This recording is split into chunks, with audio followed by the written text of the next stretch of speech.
Hello மக்களே, இன்றைக்கி வித்தியாசமான ஸ்டைலில் ஒரு சட்னி செய்யலாம் வாங்க. தேவையான அளவு எண்ணெய் விட்டுட்டு ஒரு 6-7 பச்சை மிளகாயை கீறி ஃப்ரைங் பேனில் போடுங்க. அதை வதக்குங்க. கூட கொஞ்சம் பூண்டு சேர்த்துக்கங்க. 5 பல் பூண்டு சேர்த்துட்டு அதையும் வதக்குங்க.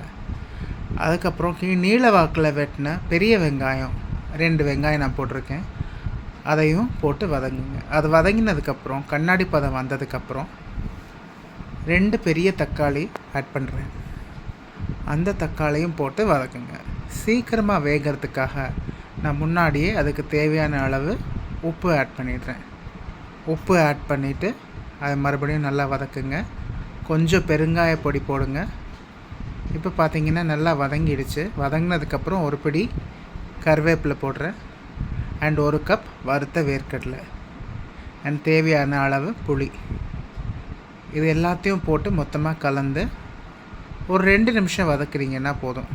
அந்த புளியோட பச்சை வாசனை போகணும். இதுவும் வதங்கினதுக்கப்புறம் இது மொத்தமாக எல்லாத்தையும் ஆற விட்டுடுங்க.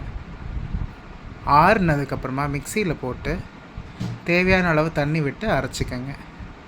அரைச்சதுக்கப்புறம் உங்களுக்கு டேஸ்டியான சட்னி தயார். இட்லி, தோசை, சப்பாத்தி எல்லாத்துக்கும் செம்ம சூப்பராக இருக்கும். தாளிக்க கூட வேண்டாம்.